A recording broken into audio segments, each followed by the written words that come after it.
No, I just see the document. Right, Okay. the document. Because I've got the agenda behind it, and I was wondering if I might be confusing things by putting the agenda up, by having that, but that works good. So now I can see you guys, and I can see the document, which is great.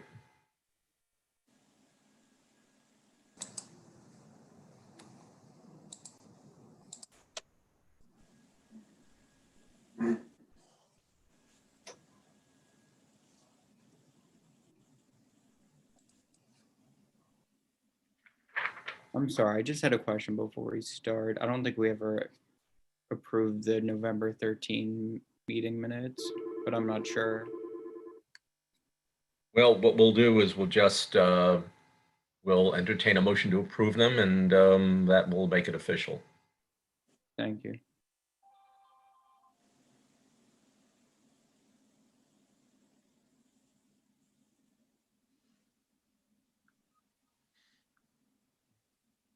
Michael just sent an email saying he's re-logging in. Okay.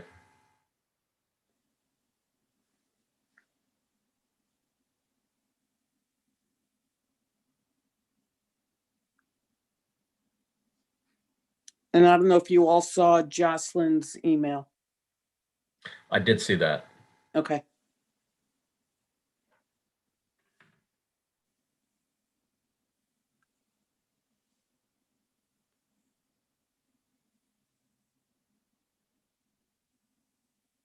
Well, we'll need at least one more for a quorum, I think. Yep. So Michael should make the quorum.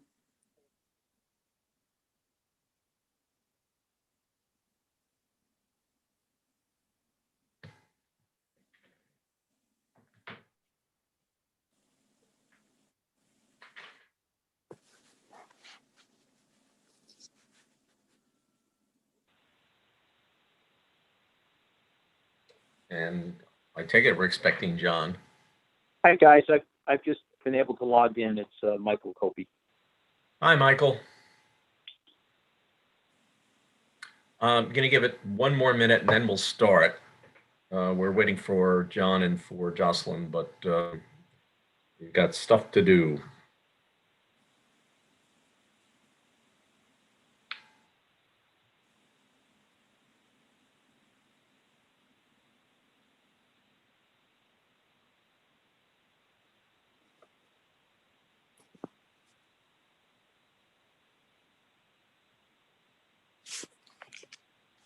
All right, at 12:03, I think we ought to get going. So there are 4 of us, and I will entertain a motion to formally convene the meeting. I make a motion. Second, Second. I think I can say hearing without objection so ordered, so we can begin the meeting. I hope you all had a healthy and safe and enjoyable Thanksgiving. And now we move on to the longer holiday season, and hope you're all safe and happy and managing during this crazy time. So let's begin.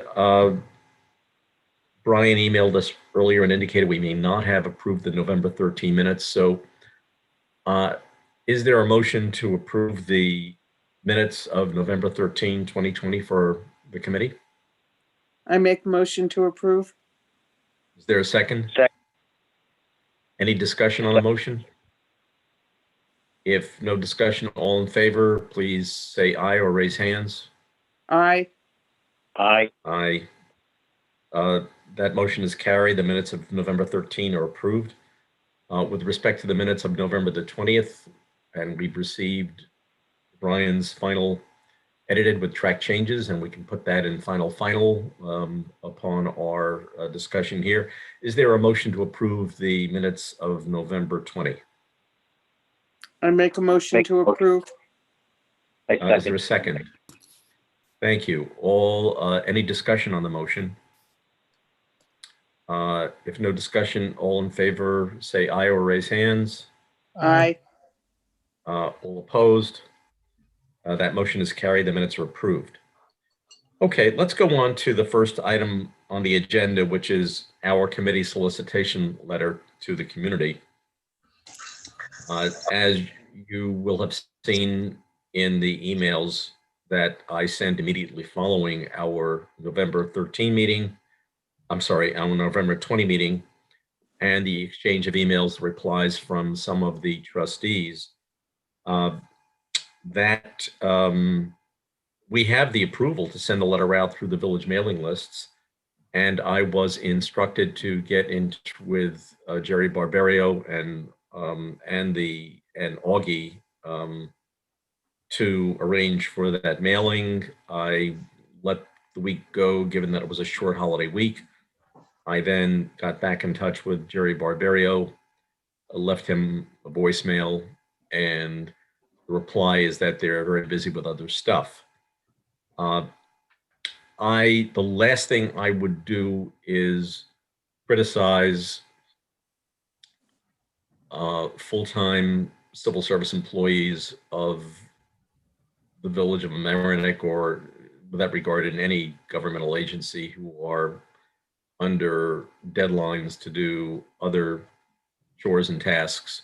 So I don't, in any way, I'm not criticizing Augie or Jerry for what they are doing to prioritize, but I have to say I'm a little frustrated at the fact that that this committee business formally began, or was supposed to begin, on October the 1st. And here we are on December the 4th, and we can't get a letter out to the community other than through our own means and through Trustee Natchez's mailing list. It would seem to me that give us a couple of mailing lists, get the letter out. Trustees, get the letter out on your individual mailing lists, and we have no confirmation from anyone other than Trustee Natchez that was done. So I'm a little frustrated. My initial reaction, as I think I indicated to you in the email, at the very least, this is reason enough for us to extend the term of our work through January, because we have to hear from the community.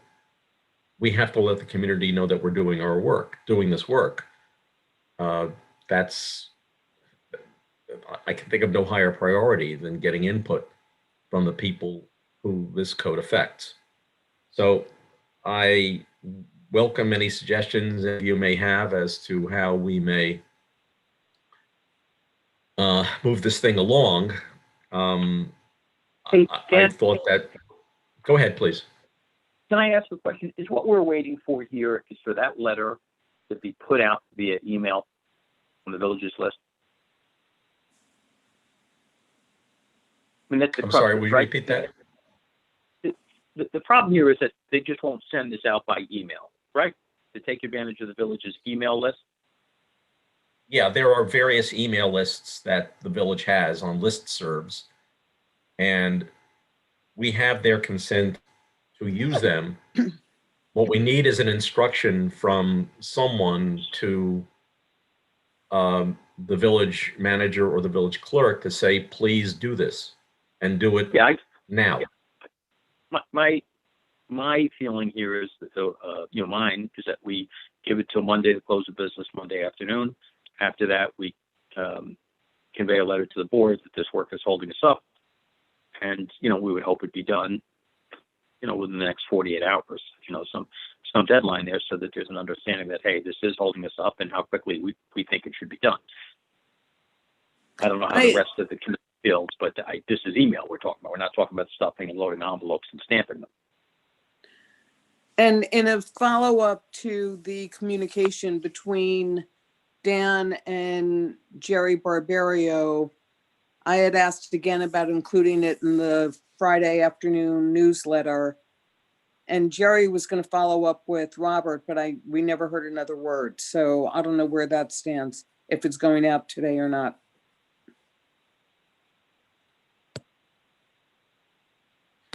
What I will do on that score is following this meeting, I will inquire as to whether, because we have till 4 o'clock, I will inquire, given the fact that we already had their consent to do it, and I believe it went out once, that we should include it again. But It was never included, Dan. it wasn't. Okay, No. bad news. Then I think Michael's suggestion is a good one, and I can express the sense of our committee that we believe, as Michael said, this is holding up our work. It's in the interests of the community to get this information, and it seems to me that, and I will make clear we are not criticizing the civil servants, that this just needs to happen. We can create a code that is a model for the United States, but it falls short if somebody asks us, and did you inform the community? And our response is, yeah, a little bit. So I will follow up with them on that and try to get some movement and implore them politely to get this done. John, you've joined us now. Yes. I see your name. Great, thank you. I Okay. came in at the tail end of the minutes being approved. Great. Any further discussion on that issue? Okay, I think I have a sense of the committee, and I will express it accordingly. So let's move on. I think number 3, which is review of individual committee member tasks. I think that blends into number 4 because we're all looking at the code and sections. So unless anyone has something to, let me ask, is there, before we get into the code sections, are there any individual tasks that anyone would like to address? Yes, so my open item, and I sent out a very terse or brief email on it, was to follow up with the state on training. And there's nothing regularly scheduled. The gentleman finally did get back to me.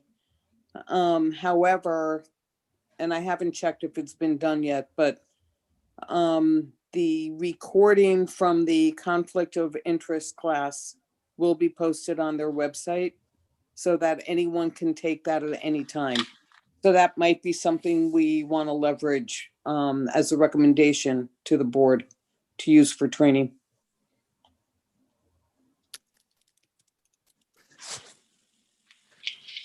And Ellen, I think that would now be an appropriate time for you to talk about the mandatory posting of the code that you observed. Sure. During that training class, on one of the slides they had, and the PowerPoint is always available as well, it mentioned that there's a poster board type thing summarizing code of ethics from the state that needs to be posted in every municipal building in a conspicuous place. So I've added that somewhere in the code, and that's available. You can get that from the state website as well.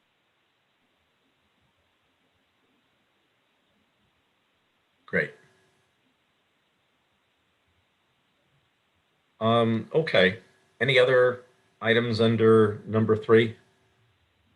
Yeah, I just had one thing. So I'm still making Sure. not a letter, a list of community organizations. And that's like my question. If the village isn't sending our letter, then like with the community organizations, aren't we just going around the village? Like say like a village employee is a member of all these like different community organizations.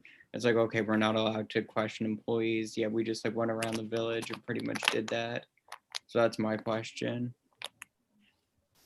I think we're agreed that we can send the letter out to community organizations, and if it incidentally reaches a village employee, that is not in violation of our instruction to directly communicate with them. All right, I'll get that by this weekend then. Thank you. Yeah, I think we're fine on that. Okay. Now, moving on to item number 4, review of proposed amendments, edits, etc., to the Code of Ethics. My question to you all, and Ellen and I discussed this yesterday, how would you like to proceed?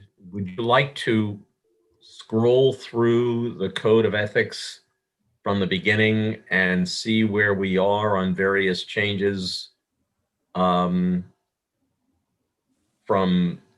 page 1 through the end? Or would you prefer to address the individual sections where we've made substantive changes, discuss those, and then go back at some point and go through the code from beginning to end? Yeah. So go ahead. You know, for me, I think it's best if we started with that process first as a group, even if it was just a quick overview that we could say that before we began the work, we reviewed it as a group together, looking at it, and anybody brought up comments that they had on any topic. So are you saying we should start from the beginning and scroll our way through? Yeah, and I recognize that that's going to take some time, but I think some of it will go quicker. And I just think in terms of process, I mean, we sit down, we go through this together as the group from top to bottom. Some of it will be very quickly, and some of it will, we'll have comments on. But I think it's important that we go through it first together, and then anything that happens after that, at least we've gone through this as a group. Okay, I think either way we do it, we're going to go through the whole thing, and whatever point we reach the end of our deliberations, we'll all have a chance to make final edits. But I'm fine with that. I'm happy to go through it from the beginning and work our way through. And just, for the rest of the committee here, I'm not looking to read every single sentence or everything. Some of this is going to be, inconsequential. We're going to scroll through it. I just think as a process, the first thing we do is to go through this as a group. All right. And I also want to repeat what Ellen very astutely pointed out a couple of meetings ago, which is that however we present this to the Board of Trustees, they are going to consult with counsel and presumably with people who are bill writers or law writers and check it against prevailing statutes, and that's edited in accordance with the way laws are supposed to be written. So we don't have to be James Madison here. We can do it. I think the way we're doing it is pretty good. So with that in mind, any other thoughts on that? Because if not, I'm ready to start rolling through.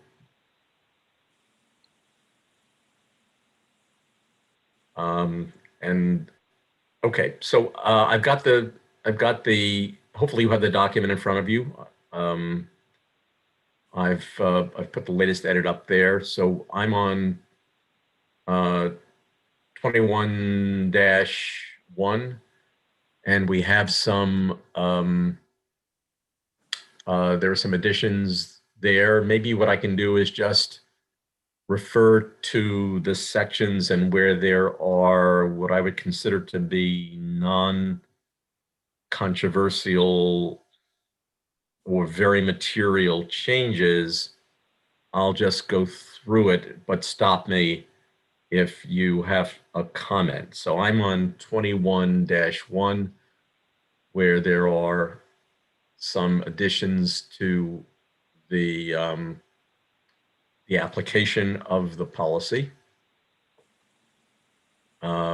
Moving down to the definitions section, I am now in business entity, which I inserted. And by doing so, tried to broaden as much as possible the kinds of business entities that we have in the state of New York. I next added a section on confidential information, defining confidential information. Then, Can I just address the confidential information aspect of things? Because the ethics board doesn't have the authority to remove anybody from office or appoint anybody. So I'm not sure that there's really any provision. There's no provision in state law for confidential information to the ethics board. That's, I think, I'm not sure that that's entirely well thought out, because usually confidential information has to fall under an exclusion with the open meetings law. And since the ethics board does not have the authority to appoint somebody or remove somebody from office, there really is no there's no state law exclusion there. And I'm not sure how we get to there. And frankly, I'm not sure how the ethics board has been doing it all along.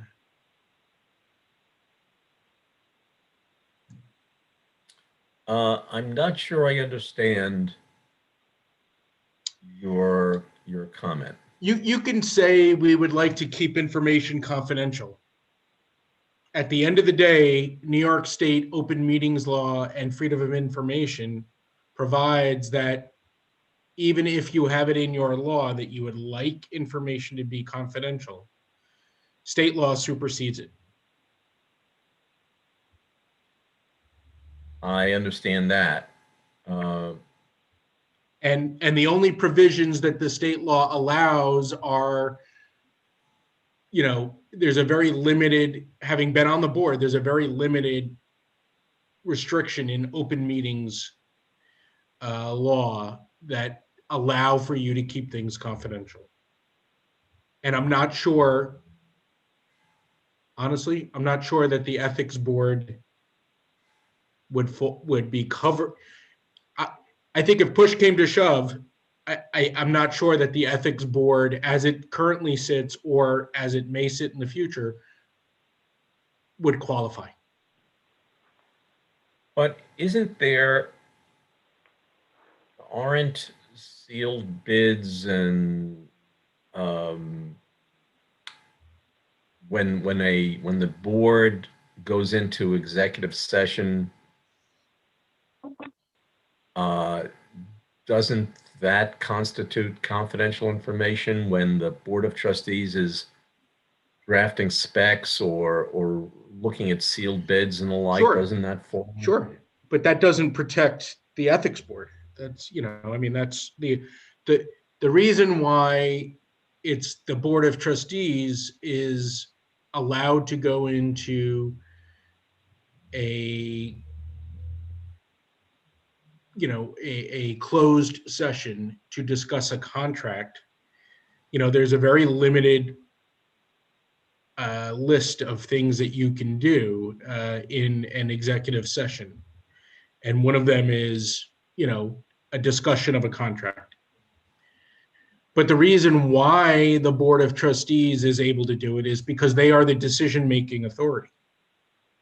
But tell me again why confidential information should not be part of a code of ethics where the ethics board is for example, keeping confidential what I'm saying is they don't qualify for any of the exclusions for confidentiality, in my opinion. Including the advisory opinions, which may disclose the identity of confidential inquirers?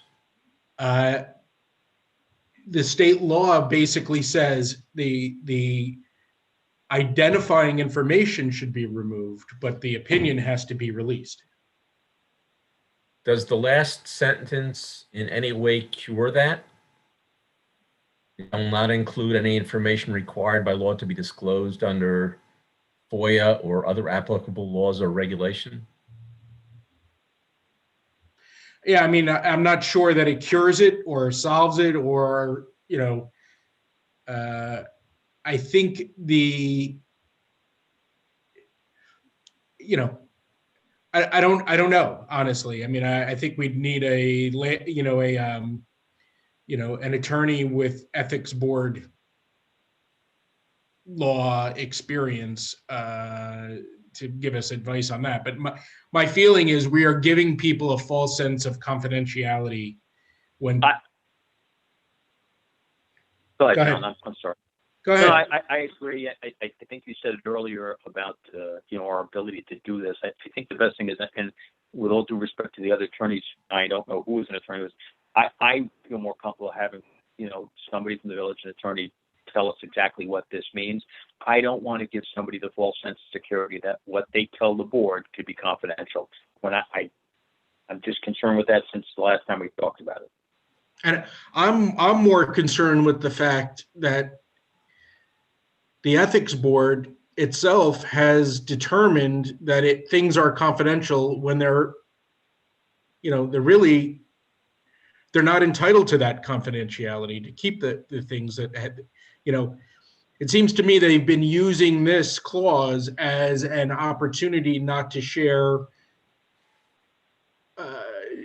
decisions, opinions, advisory direction, whatever you want to call it. And they're using this as a way of not keeping a record. I hear what you're saying, John. I would rather, if possible, as our committee, that we just look at this in terms of not what they're doing now, but is this good policy as it's written without reflecting what they're doing. For me personally, I'm a little more comfortable in that fashion. So I think that this is something that needs to be explored. I think a couple of us agree that, and I think we should just turn it over to the village attorney or another attorney to give us more guidance on this. Okay. So what we'll do, if okay with all of you, is we'll flag this Okay. and But I hold think- off. Go ahead, Ellen. I'm sorry. I think we also need to see how this links up with the whistleblower protections.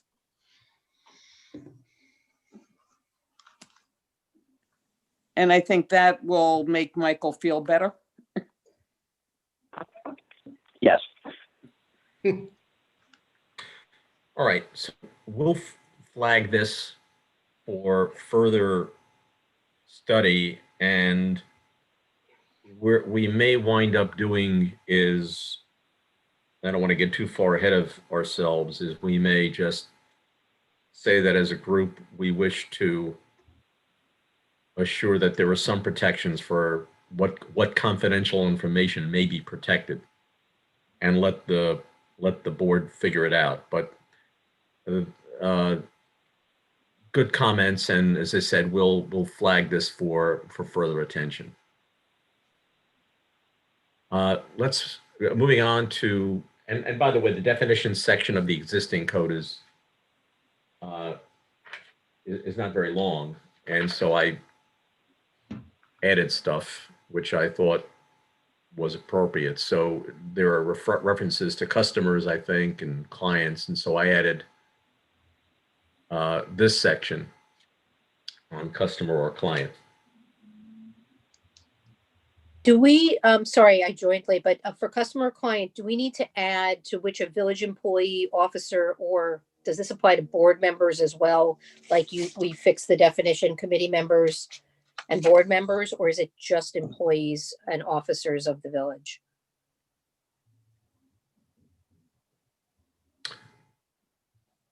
Well, I think if I recall when I put it in, I think I made it officer or employee because consultants can be can have a single exposure to the village with respect to a discrete contract, and to make it universally applicable to somebody who has a small contract would not be. I Yeah, thought that makes would- sense. How about board members though? Or did you exclude them for a reason? I think, let's see. Only because you added them in the prior definition somewhere. I had seen. So Yeah, in the preamble, in 21.1, you added, I believe, a bunch. I actually added that. it includes beyond employees. It's more broad. So I just felt for consistency, you might want to expand this, unless the $500 payment doesn't apply to board members. I mean, obviously, I think it should, but just a thought to make that more Yeah. aligned. Just a suggestion. Well, I think the under the section, the existing section of officer, board member, or employee includes all decision-making officers, employees, and members of any decision-making body, board, committee, etc. So I think I Officer put that covers in it. Yeah. because it covers it. Oh, okay. Well, except I think to Jocelyn's point, in this blurb, the new blurb, we're specifying village employee or officer. And if you scroll back to the definition you just showed, it specifies board member, and I just see it as an opportunity. to be one more could specific. exclude the other. So I think we I'll do throw need, it in. yeah, I it's think we need to just- be consistent. All right, I'll put it in. I had a law professor who said surplusage doesn't vitiate.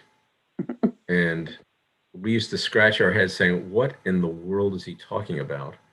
But it was one of his favorite expressions. It means that if you add a couple of things like we just talked about, it's not going to dilute the content in any way. I'm full of those words of wisdom, by the way. So, okay, the next, Can moving on. we go have a little bit of a discussion further about that? Only because Yeah, I think you had said, I'm just thinking about a hypothetical, somebody who is on a committee, who is also working for, has a contract with somebody to do architecture work. How does that play in this clause? Presumably it would be more than $500 worth of work, but it's a one-time contract. It's not an ongoing annual contract.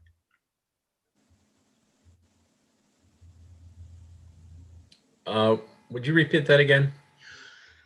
So you have an architect who is doing architecture work for a person who is appearing before the planning board. And the person who is, the resident who is appearing before the planning board, or the architect that is working on behalf of the resident appearing before the planning board is on the zoning board. Right. Presumably they're doing more than $500 worth of work. How does that apply here? If it's a one-time thing, if it's a one-time contract, what happens?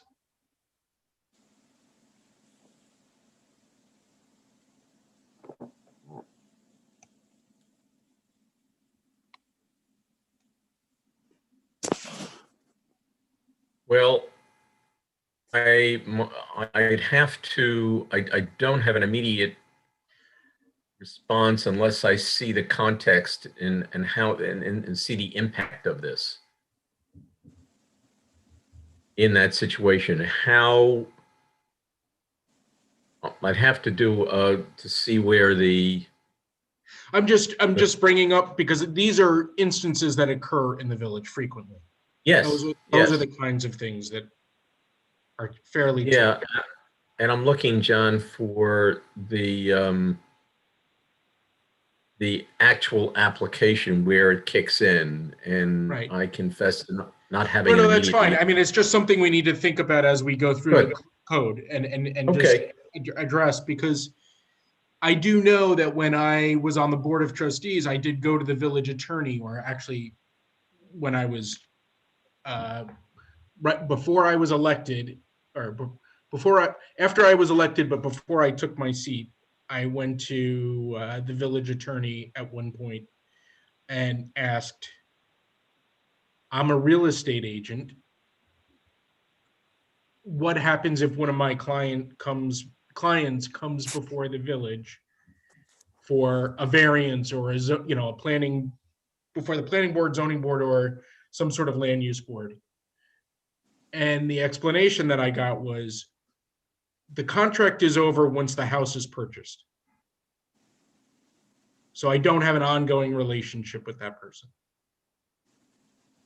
But I just needed to declare if by chance any of if the person came before me for any particular issue, that within the last 2 years, I had worked with them. Yeah. All right. What I will do is look through the code for the impact of this to see if if the definition becomes onerous or unreasonable in any context, and we can have a further discussion on that. Okay. Okay. The next is household member. And under immediate family member, I added domestic partner and made some grammatical changes.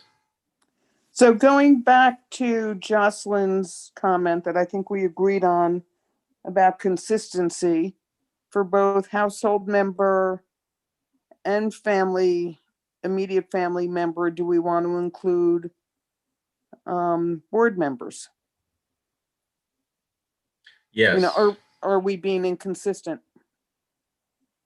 Yeah, I think I was trying to be economical in taking general definitions as sufficient, and it looks like that's not going to work, and it's probably better to be more inclusive.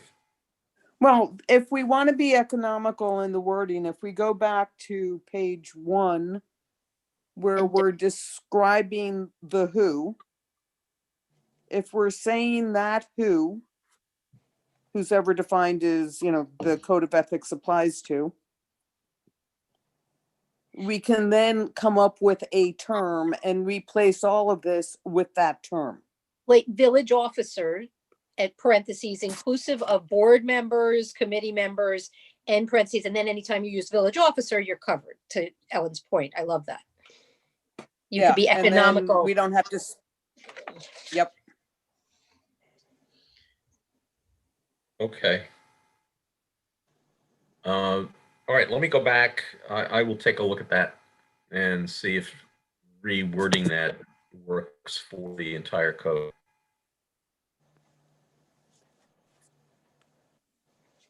Any other comment on that? Immediate family member, domestic partner, okay. Yep. Yeah, I think we I may be actually like entering. that inclusion of domestic partner. I think we may be entering into an era when the pronouns may be changing. That may be too ambitious for us, but when I went to my college reunion 2 years ago, I was given a choice of pronouns for my identity badge, And I respect that. It's the way, it's a generational change, I guess. But it may be a little ambitious for us here, but I'm certainly entertain any suggestions along those lines. And I think the the word there, THEIR, is now acceptable to substitute for his and her. So without getting into that right now, give that some thought if we want to make a change to update the language in the code to see if we want to eliminate the him, hers, and the his, hers. Can I just, that's probably something that may need to be more village-wide too. I mean, that, as far as all of the code, if, you know, for consistency. Right. Well, we can be the trailblazers. Yeah. Okay, now I'm moving on to the definition for interest. And under A, I have made the change indicated.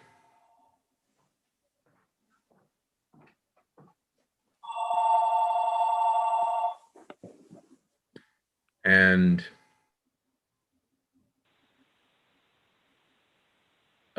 made the consistent change with in B for business entity to take in the new definition. And I believe C, the old C is now subsumed into B.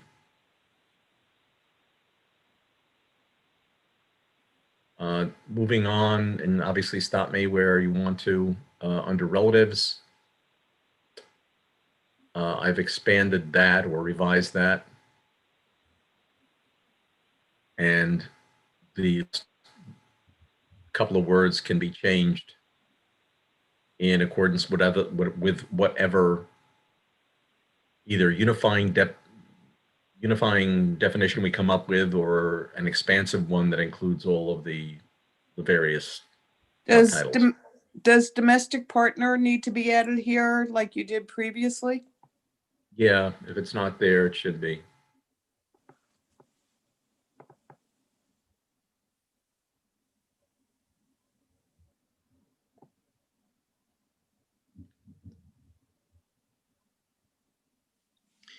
And I've inserted a definition for sibling because I think sibling appeared once or twice in the code without an appropriate definition.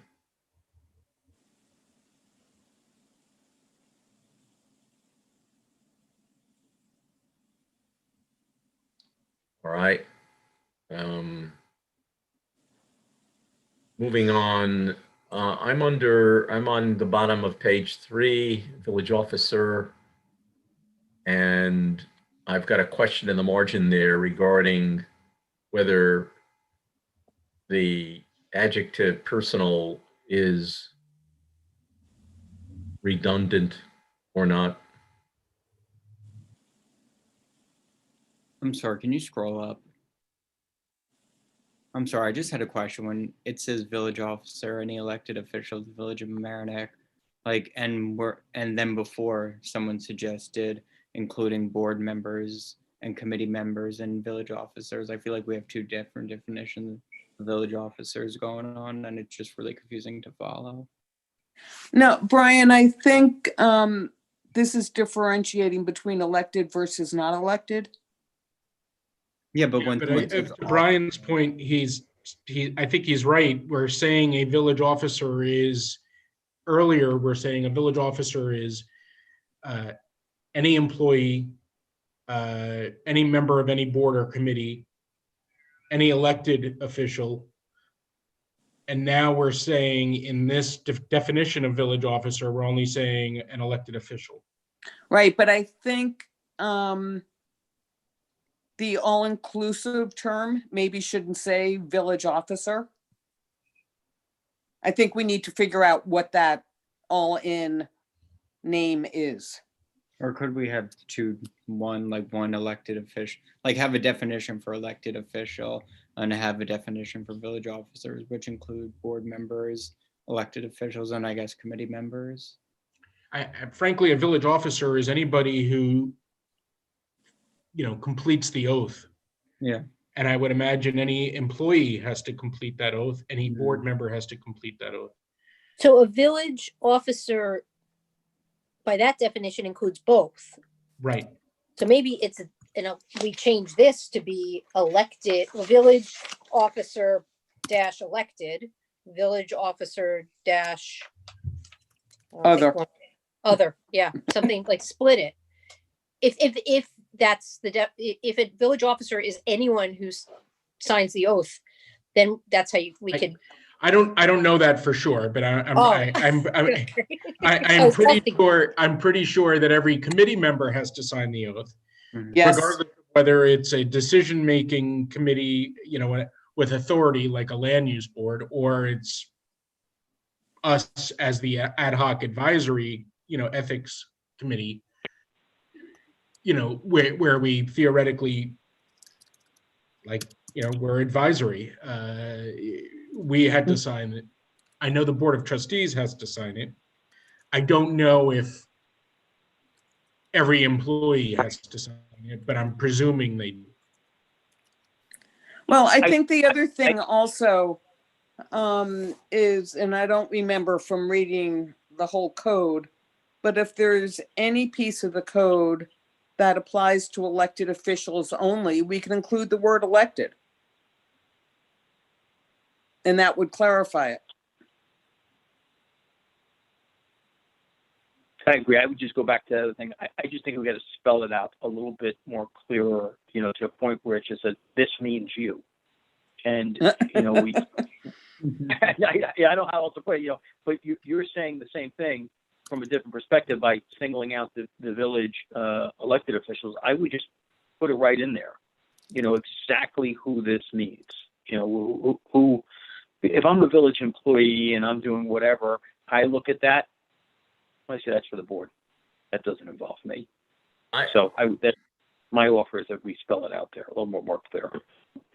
I think if we go up to officer, board employee, or employee, and we include an officer, or we say an officer or employee of the Village of Amerenik, paid or unpaid, includes all decision-making officers, elected officers, that sweeps them in, and then don't need the definition of village officer.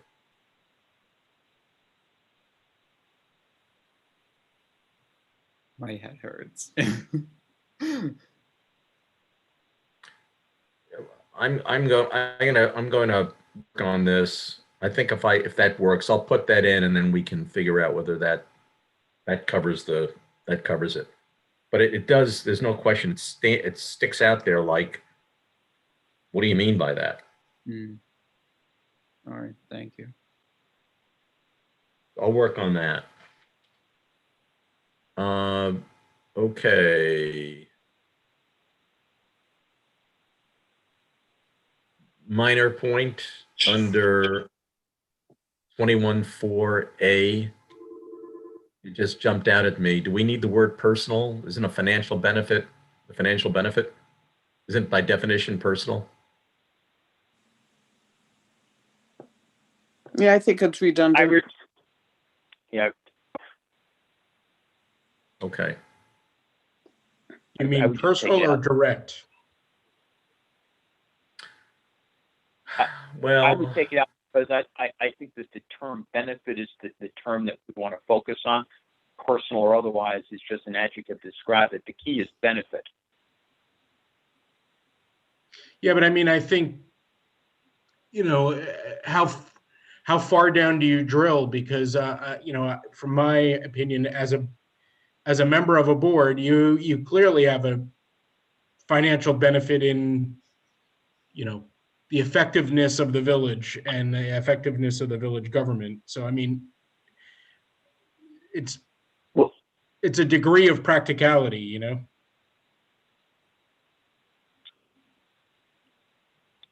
All right. Well, why don't we leave it in for now? I don't mind removing personal, but I think somebody needs to have a direct financial benefit in order for it to be a prohibition. You know, an ancillary financial benefit is, we all have an ancillary benefit for I like effective. the word direct better than personal. But if you're, But benefit inconsistent with the best interests of the Village of Mamaroneck. but if your child gets a financial benefit because of your action, it's not a direct personal benefit. If what? I'm sorry, I missed that, Dan. If it has to be a direct financial benefit and you take an action which benefits, which inures to the financial benefit of your child, your uncle, Right. then it's not a direct benefit. Right. So, But it says it right there in the definitions Yeah, true. below. yeah, you're I right. don't know. It does. My concern is when you serve on a land use board and you make a decision that is presumably in the best interest of the village, that presumably is in your best interest too. So I don't know. I mean, and you know, for somebody who's, you know, the bulk of their holdings are in their individual home, that would be a direct personal financial benefit for them. All right. I'm gonna let's leave I just it the way it is because yeah, I mean, I think we got to just probably- be careful. Yeah. yeah, I think I did it again for purposes of redundancy, and I'm gonna leave it the way it is. Okay. Moving on, I pushed subsection 5 up into 3. And then going on under, I'm looking now at subdivision B1B. Ellen has, I think it was Ellen who added Or relative. relative. Yep. Yep. And working our way down to recusal. And under C2, here I adopted a comment made at the meeting with the sitting ethics board to specify what the rule is when one recuses, so that a recused party must refrain from participation, which includes attendance at any executive session or other non-public meeting at which the matter is considered. So that's clear. And next, Ellen, would you like to discuss section 3? Yeah, I'm reading what I put in. I got this from the Harrison Code of Ethics.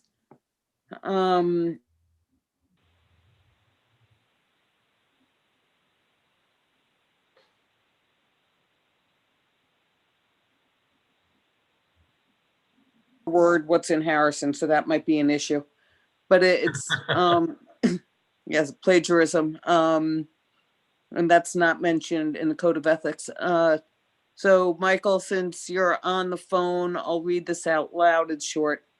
If a person is a member of the Architectural Review Board, the Planning Board, or the Zoning Board of Appeals, and a designating petition is filed pursuant to Article 6 of the election law, designating such person as a candidate for a position on the village board, I should probably spell that out, Board of Trustees, or as mayor, or he or she is nominated by a political party to seek election to a position on the village board or as mayor, or any written or verbal notice of candidacy is published, such filing, nomination, or publication shall be cause for his or her removal from membership on such board. And I Got thought it. that was worth putting in. I had But- 2 questions about this. So what if like someone's like nominated to be like county legislator? Like if they skip all these other steps to like to be a mayor and they're like, I want to run for county legislator or even like state assembly, should they still be removed? Because I think this is like too specific too. Or then how about if, or like the town of Rye, like I live in the town of Rye, if I was on the planning board, then I ran for like town of Rye council, does that remove me also? I think it should be more inclusive on a local level than just village board or mayor.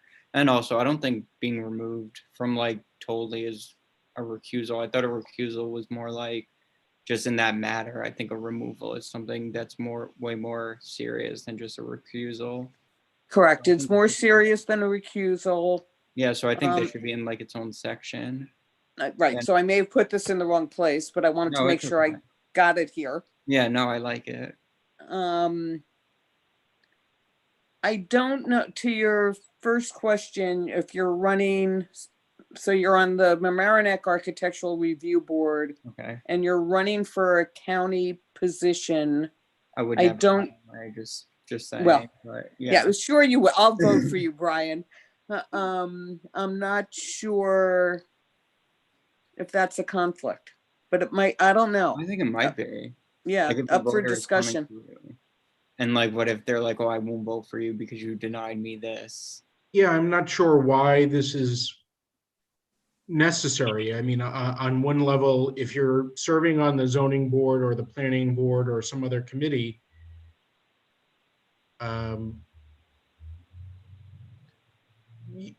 residents have an opportunity to vote on you and your appropriateness for whatever position, mayor or trustee. So, I'm not sure what this is trying to achieve.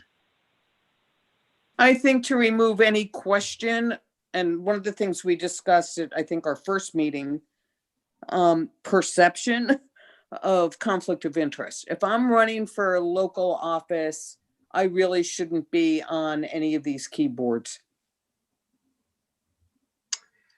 I think sort of the opposite, frankly. I think most of these keyboards provide a lot of insight into the village and frankly are the way people learn about issues in the village that are concerning to them, and then they go on to run for office. And Right, secondly- I'm talking about at the same time, though. Yeah, but I mean, what difference does it make if let's throw out there, I'm on the planning board and they want to convert Village Hall into apartments. They want to sell it to a developer, and I'm on the planning board and I'm involved in, the approvals process for that. And I've made my opinion clear on how I feel about it. I get elected to mayor or trustee, and then I follow through with how I voted consistent with my planning board position. So while you're running during your campaign season for mayor, are you still on the planning board? Why would I not be on the planning board? Terms, I don't know. You may have Yeah, been on no, the planning. I'm saying, yeah, no, I'm a sitting planning board member. Okay, I'm sorry. I just think it's a potential conflict of interest, but all edits are here for discussion with the group. But there is no conflict of interest because as a elected, I am entitled to my vote. Right? I just had a question. I'm not sure if was mentioned in the code of ethics, but I know in the past there have been board of ethics members, or like they serve a year and then they go on to run for the Board of Trustees, and then they resign from the Board of Ethics. So I wonder if that should be put in there. Like if you're on the ethics board and then you decide to run for trustee, great for you. But like, should you have to remove yourself from that board in particular? So do we agree there's no way we're going to be able to like address all the hypotheticals Yes. of Yeah. right? So I think this is the meat of I think what we're being asked to do. Are there general terms around what absolutely like if we go a little higher for a moment versus the little specifics? When should one recuse? Are we comfortable with how it's outlined in this description? Clearly not. I mean, I'm not, but because I think that's where we've had issues. How do we kind of bring it up a level as to, is it a case by case basis, or is there clear direction we're giving around when, can we give clear direction on when one should recuse? I think that's the question we should be asking ourselves. I think that the last part of it is give the reasonable appearance of a conflict of interest. And I think that the catch-all, the end portion of that, that's where we focus and we capture what you're saying there. Right. But are you done, Mike? Yeah, I'm done. I had one more thing on that. I think the other thing we do is when we leave stuff, it says and or in terms of how this recusal is done. That just before I forget, I think it's got to be both, right? I don't want to leave it to one side or the other. I think it should be public, and I think it should be in writing. I'm with you. I wonder why Harrison did it. I wonder why Harrison did it. I don't know if they put it in because they had a problem or. Sounds like something like they had a problem. All right. So can I just, to go, and I hate to rehash all of this, but so at the time when we were discussing this, when I was on the board, the idea of a reasonable conflict of interest was discussed by the Board of Trustees.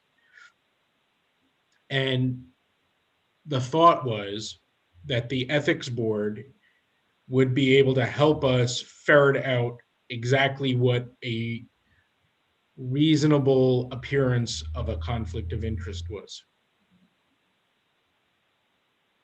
You know what I mean? So, but we haven't gotten there because we don't have any documented advisory opinions or ethics board opinions. So the narrowing down and the clarification process of what a reasonableness is not there.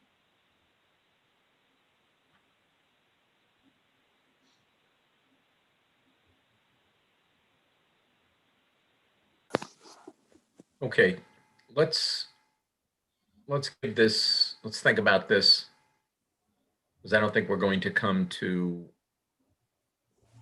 I think we're all pretty far apart on this right now. So let's give this some additional thought. We are at the hour mark. I'd like to go a little further on, if that's okay with everyone, and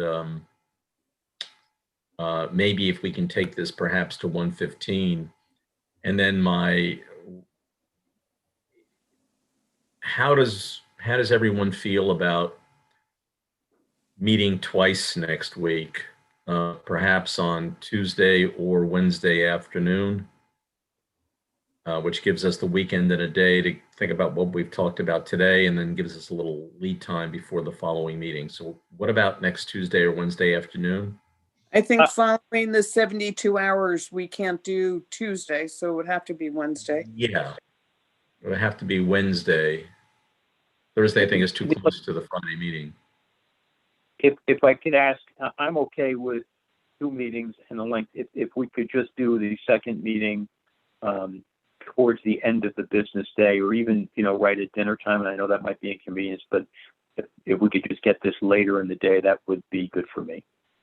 Guys, if I can, Yeah. it's 72 hours. It's not 72 business hours. So it's okay. 1 o'clock, Saturday, Sunday, Monday 1 o'clock would be 72 hours. Thank you for clarifying, Sally. You're welcome.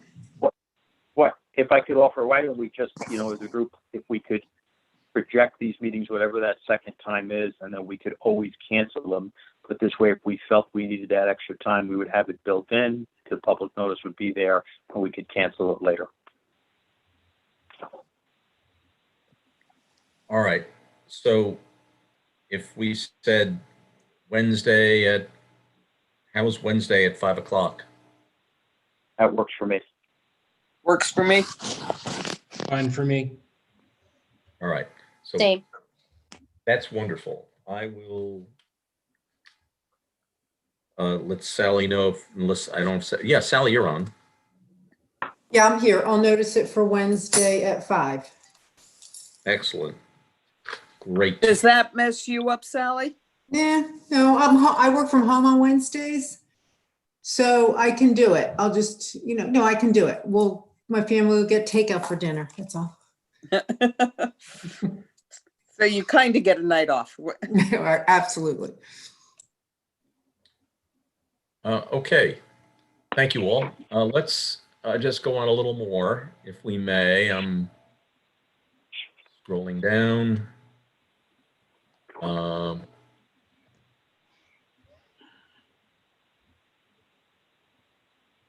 I'm down on nepotism 1C.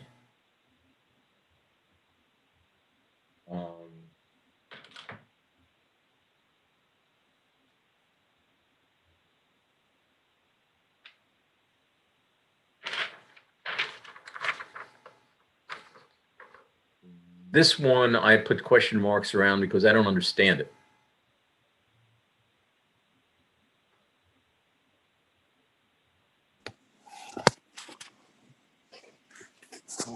Because it introduces terms that seem to me to be foreign to the language of a law.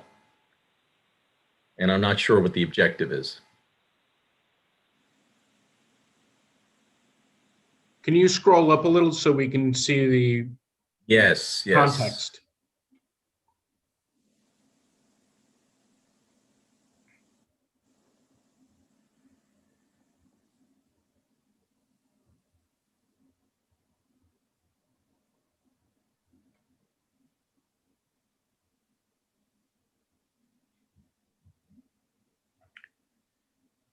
I'm not sure where you're concerned, Dan. The last sentence bracketed by the question marks, what does that mean? Every other option, including reassignment within the village workforce, would be considered in good faith before layoff. We don't define layoff, or the code does not define layoff. It seems to be an editorial comment that's been plugged into the statute. Yeah, so I saw that too. I think what we want, because what we're saying is we will lay you off if we can't find you another. I think it should just be clear that what the policy is that we will not have any two people reporting to any two related people, and define what related is, reporting to the same leader. I don't think we need to say how we will handle those situations if they're inherited by chance or if people get married. That's how HR will handle, that's not, to your point, in the code. It's just we cannot allow that to happen, period, right? I think we can leave it at that. All right. Do you guys agree? Yeah, I mean, you could even just leave that all in and just say remove before layoff. Every other option, reassignment within the village workforce, would be considered in good faith. Period. Yeah, but you're saying you're going to lay one of them off, so I think you don't even have to say that in a code that one of them will get laid off. That may be that may be what happens, but I don't think you say that in a code that one of the two will be laid off. I think, to Jocelyn's point, that's an HR policy. It's not a code of ethics related policy. Oh, so maybe you're saying it comes out entirely. No. I think where both parties would report to the same immediate supervisor stays, because that's part of our definition that could have an impact on the code of ethics. And then remove the last sentence, because that last sentence is an HR policy. Agree. Yep. Yes, yes. In fact, it probably offers more protection for the parties affected. Because including the sentence suggests that the village has the right to terminate the employee. And it should be an HR decision. Right. Don't want to go there at all. It's my opinion. Okay. All right, moving on.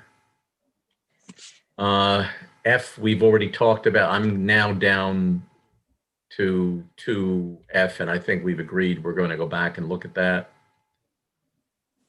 And down into investments, 1, I've added a clarification under there and attempted to do the same in 2, and taken out the vague adjective substantial. I've also, throughout the code, attempted to change the compulsory verb will to shall or may, where I felt it was appropriate. Under Can I- K, Can I talk about that? Again, I certainly respect what you're doing there, but I very much like where this compels somebody. And when we put shall or may, I get really concerned with that. I think it's very important that the instructions be clear, that there's no wiggle room, right? And I think just generally, I would go to the opposite of what you're saying. I don't think that we want a code that allows for people to make decisions on their own. I think the instructions should be very clear and specific, and that after that, then the Board of Ethics could determine if this was necessary or not. But I would offer that, for me, that's inconsistent with how I think that this should be. Yeah, I'm with you on Recognizing that, Mike. I'm with you on that. I was attempting to actually be more accurate. I didn't think I was loosening the language. So, for example, under KL, no village officers, board members, or employees obligated under this chapter to file financial disclosure forms. It did say will accept present or future employment, which I think is just an English word that doesn't belong there. I've inserted may, which to me is a clear prohibition. It makes it unlawful. So I don't think I've diluted the compulsory provisions by the words I've changed. Oh, Go ahead, Mike. no, okay. Listen, Dan, this is, just all of the wording, what one person thinks a word means versus another. And I certainly respect what you're doing. And I'm not saying to watering it down. I don't want to say the harshest possible language, but something that really compels and, will do this is very, very clear term to me. But let's go through it. We can read these things. I offered that more just how I felt towards something that you were discussing. I can tell you on the board, we had a discussion, not in this, not regarding the ethics law, but about something else where there was in the whatever code we were looking at, in one area it said may, and in another area it said shall. And the Board of Trustees itself could not even agree on whether or not that was compulsory or not compulsory. So I would, if we're going to use may, let's state that may means compulsory. Or if we are going to state that shall, use shall means compulsory. Why don't we check the model codes? Okay. That to me probably is most instructive. Let's see what the model code says. Okay. Right, because in K2, the word shall is used. Where K1 had will. Yeah, and I mean, and I'm not saying, like I said, it wasn't necessarily in direct, wasn't this code per se, but I just remember it blowing up into a big issue where there was nobody could point to whether or not shall meant was required. Correct. Okay, I think the answer to this is to check to see what the model codes say, because those were drafted by, I think, real experts in this stuff. We can also look at the model code from the state on the blurb I included that had a whole Yep. lot of discussion on elected officials. Okay. And then, I'm good with that, but maybe we just, start up in the beginning with the definition, exactly what that means. I think John said it also. Just put it up front, whatever the term is, let's just explain what it means. Yep. Okay. All right. Then the next section is one having to do with post-village employment, and I suspect that that's going to involve some detailed discussion, since I'm proposing that we replace the existing section, and since we're at 1:16 p.m., perhaps this is a time to take a break and reconvene on Wednesday. Any discussion on that? Does the majority want to plow through and keep working, or should we take a break? I'm unemployed, so it doesn't matter to me.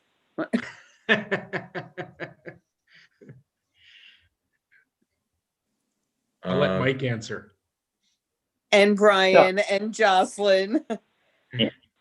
I don't care, but if I can also propose that for the next meeting, if we can, set a defined limit. I mean, if it's an hour and a half, we do an hour and a half, whatever the time limit we want, just so we all know we can adjust our schedule. And when we sit down, we have that going into it. All right, let's since it's a sort of a special meeting, let's compromise and say we'll meet for the period of time we met today, and we're in 15 minutes. I think working through statute language can be pretty draining, and I compliment you all on your patience and in doing so this afternoon. It's a pretty thick bramble, so I would suggest that we stop for now and reflect upon what we've discussed. Hopefully I can get back to you some of the changes we have agreed on. By then, I think I will.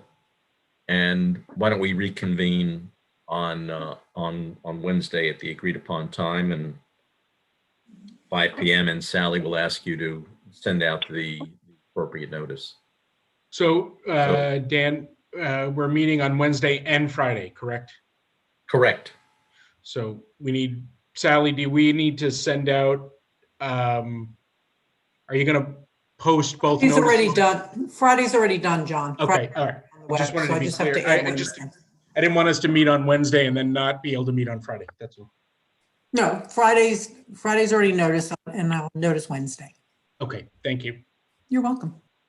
All right. So we'll entertain a motion to adjourn. I make the motion. Second. Second. All in favor indicate aye or raise of hand. Aye. Aye. Okay, the meeting is adjourned. Thank you all very, very much. Have a wonderful weekend, and look forward to seeing you Wednesday at 5. All right, Thanks. great. Thank you. Take care.